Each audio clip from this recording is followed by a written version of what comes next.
வணக்கம் என் ஆரிய நட்புகளே, சகோதர சகோதரிகளே, என் அருமை மாப்பிள்ளைகளே. ஒரு அதிர்ச்சியான ஒரு விஷயத்தை இப்போ உங்கள் முன்னால் நான் ஷேர் பண்ண போகிறேன். நேற்று நைட்டு நடந்த சம்பவம்.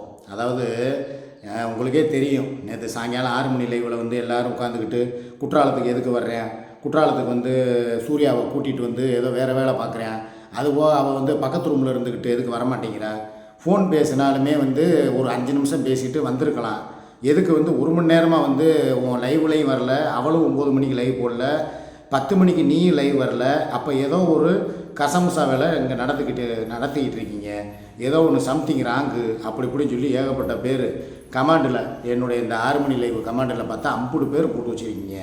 இதெல்லாம் உங்களுக்கு தேவையில்லாத வேலை. நாங்கள் மன அமைதிக்காகவும் நிம்மதிக்காகவும் தான் இங்கே வர்றோம். நேற்று ஒன்றுமே இல்லை, 6 to 7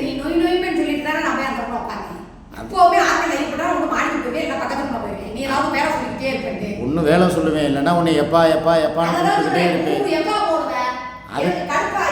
அதுக்காக அவள் வந்துக்கிட்டு ரூமுக்கு வராமல் பக்கத்து ரூமில் இருந்தா, உடனே வந்துக்கிட்டு எதுக்கு நீங்கள் போட்டிருக்க ரூமில் வந்து 2 ரூம் எதுக்கு, நீங்கள் எதுக்கு வந்து அங்கே போய் அதே ஹோட்டல்லையே ரூம் போடுறீங்க?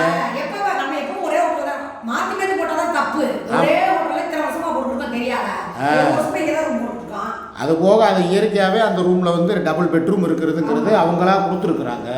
இது வந்து குற்றாலத்தில் வர்றவங்களுக்கு, ஒரு ஃபேமிலியாக வர்றவங்க, ஒரு 2 ஃபேமிலி வர்றவங்க, ஒரு 3 ஃபேமிலி வர்றவங்க. ஆமாம், சிங்கிள் ரூமும் இருக்குது. ஆனால் அது வந்து கசகசன்னு ஒரு 4-5 ரூம் இருக்குது வரிசையாக.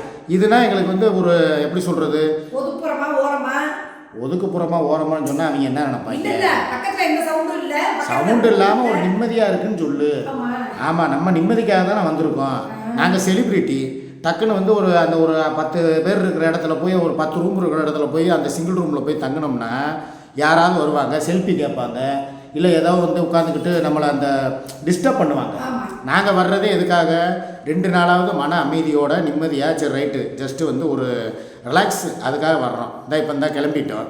இதில் நைட்டு நடந்த சம்பவம், அந்த அதிர்ச்சியான விஷயத்தை சொல்லிடுவ.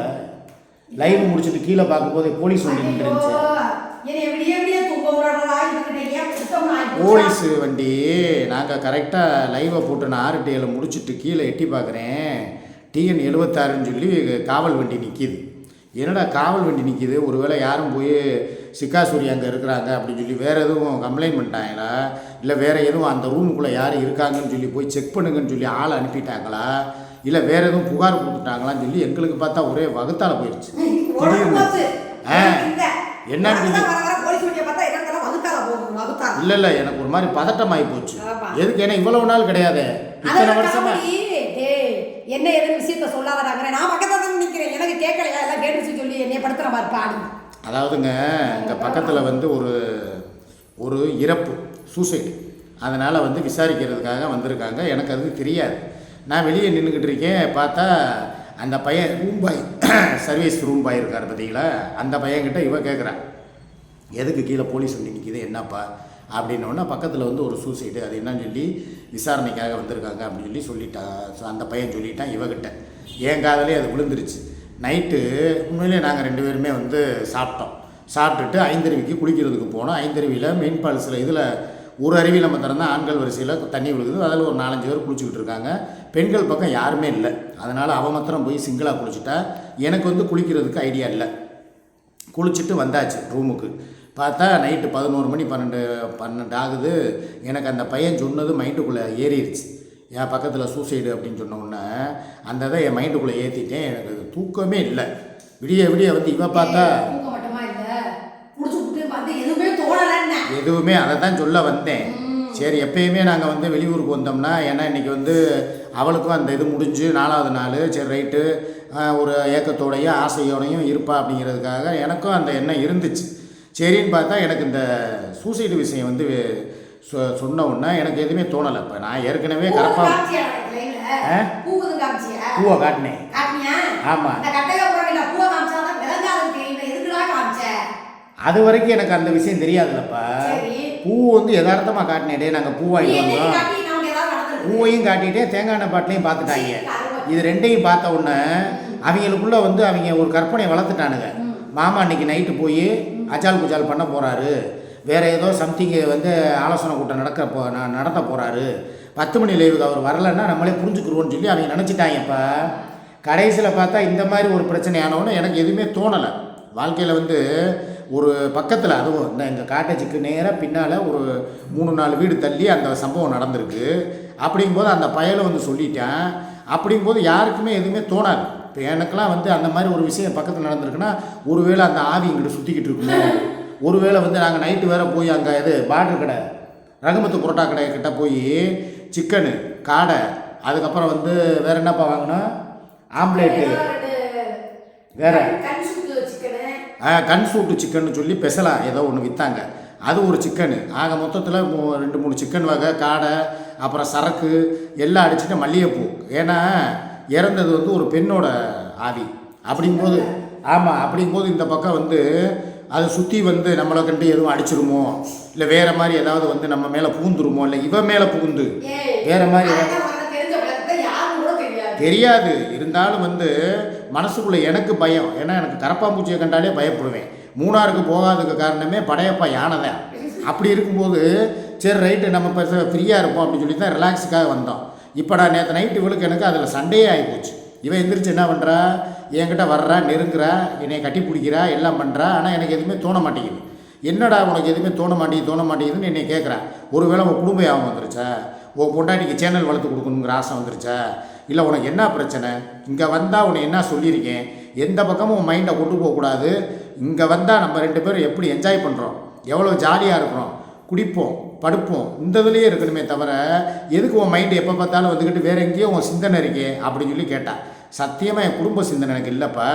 ஏன்னா குடும்பம் அவங்களே வந்து வீடியோ போட்டு அவங்களே வந்து சேனல் வளர்த்துக்கிருந்தேன். இப்போ கூட காலையில் கூட பார்த்தேன், அந்த Sumi official, Sumi star அஃபிஷியலுங்கிற channel நான் சப்ஸ்கிரைப் பண்ணியிருக்கேன். அப்போ தான் அவன் என்ன வீடியோ போடுறாங்கிறது நம்மளுக்கு தெரியும். அதில் போட்டிருக்கா, யாரோட தயவும் தேவையில்லையா, நானே வளர்ந்து நானே முன்னேறிக்கிறேன் அப்படின்னு சொல்லி ஒரு வீடியோ போட்டிருக்கான். வீடியோனா ஷார்ட்ஸில் நானே வந்து முன்னேறிக்கிறேன், யாரோட தயவு தேவையில்லை அப்படின்னு சொல்லி இப்போ என்னை ஒதுக்கிட்டாப்பா. இது எத்தனை நாளைக்கு? மற்றபடி அங்கே காலையில் கூட எனக்கு ஃபோனை போட்டு அச்சு அக்கௌண்ட்டுக்கு ஒரு 1000 ரூபா போட்டு விடுங்க, நாங்கள் மீன் வாங்கி சாப்பிட்ணும், கறி வாங்கி திங்கணும்னு சொல்லி கேட்குறாள்ல. அப்போ கறி மீனுக்கு மாத்திரம் நான் வேணும், சேனல் வந்து வளர்த்துக்கிறது அவங்களா வளர்த்துக்கிறாங்களாம். அப்போ 100% இதிலேருந்து என்ன தெரியுமா, அவன் கட்டுப்பாட்டுக்கு அவள் போயிட்டான். எதுக்கு அவனை போய் நீ தொங்கிக்கிட்டு இருக்க, நீயே வந்து வீடியோ போடு, நான் உனக்கு லைவை கொண்டு வர்றேன். நேற்று முதற்கொண்டு சாயங்காலம் லைவில் வந்து நீங்கள் எல்லாம் சொல்கிறீங்க, சுமி வந்து லைவ் வந்து இன்றைக்கி வருமா நாளைக்கு வருமா, சுகைல் சொல்லிட்டாரு அப்படின்னா உனக்கு புருஷன் யார், நானா இல்லை அவன் சுகைலா?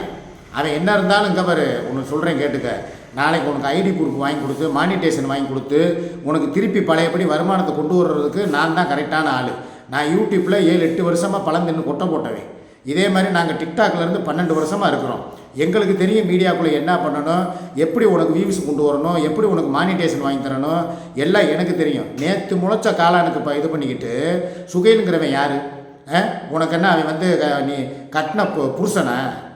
இல்லை நான் சொல்கிறேன், இவளுக்கே நான் இவ்வளோ தூரம் செஞ்சு தர்றேன்ல, என்னை நம்பி வந்தவளுக்கே இவ்வளோ தூரம் செய்கிறேன்னா எனக்காக வாழ்ந்த உனக்கு நான் எதாவது பண்ண மாட்டேனா? எதுக்கு நீ அவசரப்பட்டு முந்திரி கொட்ட மாதிரி அவனை நம்பி போய் உனக்கு சேனல் க்ரோத்தும் ஆகாது. ஏன்னா நாங்கள் லிங்க்கில் போட்டால் தான், நாங்கள் பார்த்து உனக்கு வாழ்க்கை பிச்சை போட்டால் தான் உண்டு. ஆமாம், நம்ம 2 பேருமே அவளை பற்றி நீ பேச வேணாம்ப்பா, மொத்தத்துக்கு கலட்டி விட்டுருவோம், அவ்வளவுதான். நம்ம அவளே பேசுகிறா, நம்ம வாயை திறக்கக்கூடாது.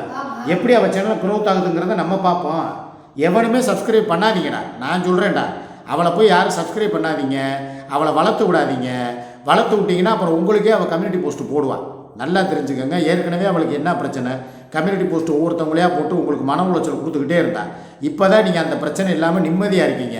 பழையபடி திருப்பி அவளை வளர்த்து விட்டிங்கன்னா பழையபடி லைவில் வந்து உட்காந்துக்கிட்டு தேனா சூனா பூனான்னுக்கிட்டு இருப்பாள். இதெல்லாம் வேணாம், நிம்மதியாக போகணும்னா இப்போ நாங்கள் 2 பேர் எப்படி வீடியோ போடுறோம், அழகாக விழாக்கு எடுக்கிறோம். இளநீ கடையில் நேற்று ஏப்பா இளநீ கடையில் வீடியோ போட்டோம். நேற்று மத்தியானம் நாங்கள் அங்கே லெமன் சாதம் சாப்பிட்டுட்டு உட்காந்தோம் பாருங்கள் ஒரு இடத்துல, அதை நீங்கள் 15,000 பேர் பார்த்துருக்கீங்க. ஏன் நாங்கள் எங்கள் குடும்ப சண்டையை போடாமல் இதை மாதிரி இப்போ இந்த அடுத்து அந்த ஆல்பி கிளம்ப போகிறோம். ஏப்பா ஆல்பின்னா தெரியுமா? ஆலிப்பிப்பா ஆலப்புழா போட் ஹவுஸுக்கு போகிறோம். ஆமாம், ஏன்னா எல்லா பேரும் சொல்லிட்டீங்க, அண்ணே நீங்கள் குற்றாலத்துலேயே வந்து ரூம் போட்டு எங்களுக்கு போர் அடிக்குதுண்ணே, எங்களுக்கு வீடியோ பார்க்குறதுக்கே ஒரு மாதிரி சங்கடமாக இருக்குது, நீங்கள் கிளம்பி வேறு எங்கிட்டாவது எங்கே ஆலப்புழா இன்னைக்கு போவோங்கிறேன். ஆமாம், இல்லைன்னா இன்னைக்கு ஆரியங்காவுக்கு போயிடுவோமா? ஆ இன்னைக்கு ஆரியங்கா போனோம், போய் பார்த்துட்டு எல்லாம் முடிச்சுட்டு சரி. முடிச்சுட்டு என்ன ஏற்கனவே சொல்லணும். போட் ஹவுஸுக்கு போகிறோம். போட் ஹவுஸில் முடிஞ்சால் அங்கேயே வச்சு லைவ் போடுறோம். ஆசை இல்லை. ஆமாம், ஒரு முக்கியமான விஷயத்துக்காக வந்திருக்கோம். சரி சரியா? அப்படியே பண்ண கேரளா போறோம். நான் நைட் லைவ் முடிச்சுட்டு அப்படியே கிளம்புவோம். ரைட்டே கிளம்பிடுவோமா? அப்படியே ட்ரிவாண்ட்ரம் போகிறோம். நாங்கள் அப்படியே வந்து ஆலப்புழா போகிறோம். ஒரு ரவுண்ட் அடித்து நாங்கள் வெளியே. நான் இதை எதுக்கு சொல்ல வர்றேன்னா, எங்களுக்கு இப்படி வெளியே போய் வீடியோ போட்டு விழாக்கு போட்டாலே போதுங்க. குடும்ப பஞ்சாயத்தெல்லாம் வேணவே வேணாம். எங்களை எதுக்காக பார்க்க வர்றீங்க? நான் ஒரு நல்ல கலைஞன், இவ ஒரு நல்ல கலைஞி. நாங்கள் 2 பேரும் உங்களுக்காக சேவை செய்ய வந்திருக்கோம். ஸோ எங்களை வந்து நீங்கள் ரசிக்கிறீங்க. எங்கள் வீடியோக்களையும் எங்கள் காமெடிகளையும், குறிப்பாக என்னோடய வீடியோக்களையும் என்னுடைய பாடல்களையும் ரசிக்கிறீங்க. அப்படிங்கும்போது உங்களுக்கு ஒரு என்டர்டெயின்மெண்ட்டாக என்னையவே அர்ப்பணிக்கிறேன் நான். அவ்வளவுதான். மற்றபடி சூர்யா அவளுடைய விழுதுகளுக்காக அவளை அர்ப்பணிக்கிறாள். ஸோ நாங்கள் இதில் வந்து சேவை செய்ய தான் வந்திருக்கோமே தவிர, உங்களை வந்து ஒரு என்டர்டெய்னராக வச்சுக்கிறதுக்கு தான் வந்திருக்கோமே தவிர, எங்களுக்கு இந்த காசு பணம் எவ்வளவோ இந்த நேரத்துலேருந்து வந்து இப்போ இது வரைக்கும் எவ்வளோப்பா? 25,000 ரூபா காலியா? ரூம் போட்டிருக்கோம். இன்றைக்கி எக்ஸ்டெண்ட் பண்ண போகிறோம். அதுக்கு காசு இருக்குது செலவு. இன்றைக்கி போய் சில ஏழைப்பாளையங்களுக்கு போய் ஏதாவது வாங்கி கொடுக்கலாம். முடிஞ்சா யாராவது போடவா?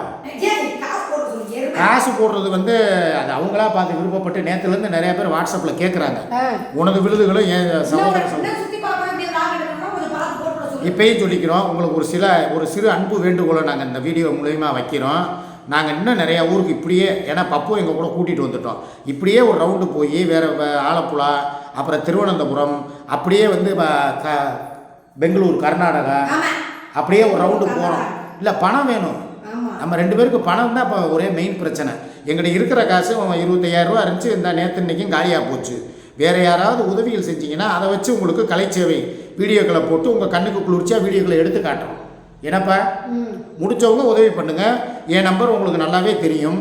இது போக என்னுடைய ஸ்கேனர் இருக்குது, சூர்யாவுடைய ஸ்கேனர் இருக்குது. எவ்வளோ உதவி செஞ்சாலும் அந்த உதவிக்கு தகுந்த மாதிரி ஏழைகளுக்கு செஞ்சுட்டு போகிறோம். போய் அங்கே போய் யாராவது இந்த பாட்டிகள், யாராவது தாத்தாக்கள், அவங்களாம் வந்து ஏதாவது பழங்கள் விற்றுக்கிட்டு இருப்பாங்க, ஏதாவது காய்கறி விற்பாங்க. மொத்தமாக கூடையோடு வாங்கி அப்படியே எல்லாத்துக்கும் சப்ளை பண்ணுவோம். ஏதாவது ஒன்று பண்ணுவோம். கலைப்பயணம் தான் நம்ம பண்ணுறோம். எதுக்குப்பா அந்த மச்சத்தை வைக்கிற? இல்லாத மச்சத்தை எதுக்குப்பா வைக்கிற? சரி மக்களே, நாங்கள் அப்படியே போகிறோம். ஒரு ரவுண்ட் அடிச்சுட்டு என்னது நானும் கிளம்பிட்டேன்டா. சரியா? சொல்லுவாங்க, மாமா என்ன ஒன்றுமே நடக்கலைங்கிற அக்கா தலைதலன்னு இருக்காளே அப்படிம்பாங்க. நீ பழிச்சுட்டு இருக்க கூடாதா? இல்ல, அவங்க சொல்லுவாங்க குளிச்சாரால பழிச்சுட்டு இருக்கேன். எதுவுமே நடக்காட்டினாலும் நடக்காதவனே நடக்க வச்சிருவாங்க. ட்ரெஸ் 200 ரூபாப்பா. நல்லா இருக்கா? இது 200 ரூபாயா? டேய், என்னை ஏமாத்துறதுக்கா இந்த வேலை பார்க்க கூடாது. ஃப்ளிப்கார்ட்ல 200 ரூபா தான். கண்டிப்பா இந்த ட்ரெஸ் 4,000 ரூபாய் 5,000 ரூபாய் இருக்கும். போய் பேசாத. 250 ரூபா 200 ரூபா தான் அந்த ட்ரெஸ். எங்க புள்ளா காட்டு கீழே டவுசர் போட்டுருக்கீங்க? இங்க இந்த போட்டுக்கல. ஆமா, நல்லா இருக்கா? நல்லா இருக்கு. 200. சரி, அப்படியே நம்ம போயிட்டு வர்றோம்னு சொல்லு. போயிட்டு வர்றோம். சரிடா மக்களே. சரிங்க மக்களே, நாங்கள் போய் அப்படியே ஒரு ரவுண்ட் அடிச்சுட்டு வீடியோக்கெல்லாம் எடுத்து விழாக்கு எடுத்து போடுறோம். தண்ணிலாம் கொஞ்சம் தான் விழுகுது. யாரும் குற்றாலத்துக்கு வந்துடாதீங்க. ஏன்னா வந்து ஃபால்ஸில் தண்ணி இல்லை. ஐந்தருவியில் சும்மா அப்படியே ஒன்றுக்குறதா மாதிரி பொடியாக விழுகுது. மெயின் ஃபால்ஸில் பார்த்தா இன்னும் போய் பார்க்கல. மெயின் ஃபால்ஸ் பக்கம் போய் பார்த்துட்டு நாங்கள் போய் சும்மா கடைகளும் முக்கால்வாசி கடை அடைச்சி கிடக்கு. நேற்று ஆமாம், நேற்று நைட்டு நான்வெஜ்ஜுக்காக குற்றாலம் பூரா அலைகிறோம். எங்கேயுமே நான்வெஜ் இல்லை. அதுக்கப்புறம் அங்கே செங்கோட்டை பார்டரில் போய் அந்த கடையில் போய் வாங்கிட்டு வந்தோம். ஆமாம், அதனால் நான்வெஜ் கிடைக்கல. குடும்பமாக வர்றவங்களுக்கு வந்து வாய்ப்பு வந்து கம்மி தான். ஏன்னா இப்போ இன்னும் சீசன் ஆரம்பிக்கலை. நாங்கள் ஜஸ்ட்டு வந்து ஒரு இதுக்காக வந்திருக்கோம், அவ்வளோதானே தவிர யார் வர்றவங்க கொஞ்சம் யோசிச்சுவாங்க. இப்போ சீசன் கிடையாது. அவங்க அதுக்கும் சொல்லுவாங்க, ஏன்டா டேய் நீங்கள் தான் காசை வச்சுக்கிட்டு சும்மா இருக்காமல் போய் குற்றாலத்துக்கு போகிறீங்கன்னா நாங்கள் ஏன்டா வரோம்? அதைத்தான் சொல்கிறாங்க கமெண்ட்டில். நேற்று போட்டிருக்காங்க, பணம் இருக்கிறவங்க கூட மாதத்துக்கு 2 தடவை குற்றாலம் போக மாட்டேன், நீங்கள் எதுக்கு அடிக்கடி போகிறீங்க? அதோட மர்மம் என்ன? அதோட ரகசியம் என்ன? அவங்க வந்தால் செலவழிச்சிட்டு போவாங்க. நம்ம செலவழிக்கிற காசையே வீடியோவில் சம்பாதிச்சுட்டு போயிடுவோம். இவ்வளோதான் வித்தியாசம். நம்ம பொழப்பே வீடியோ போடலாம். ஆமாம், இதில் என்ன இருக்குது? நாங்கள் என்ன ஆஃபீஸ் உத்தியோகமாக பார்க்குறோம்? இப்போயுமே நாங்கள் கடன் வாங்கிட்டு தான் வந்திருக்கோம். சரி, ஓகே மக்களே, நாங்கள் அடுத்த வீடியோவில் சந்திக்கிறோம். நிறைய என்டர்டெயின்மெண்ட் வீடியோவை பார்த்து ரசிங்க. தேவையில்லாமல் கழுவி ஊற்றி நீங்கள் அதுக்காக போனீங்க இதுக்காக போனீங்கன்னு சொல்லி மன உளைச்சல் ஆக்காதீங்க. நேற்று உங்களால் தான் மன உளைச்சல் ஆகி போய் நான் நைட்டு சரக்கு போட்டேன். இனிமேல் அந்த வேலையை வைக்கக்கூடாதுன்னா நீங்கள் கரெக்டாக எனக்கு வந்து நல்ல சப்போர்ட் கொடுங்க. நல்ல கலைஞர்களை வளர்த்து விடுங்க. நன்றி, வணக்கம்.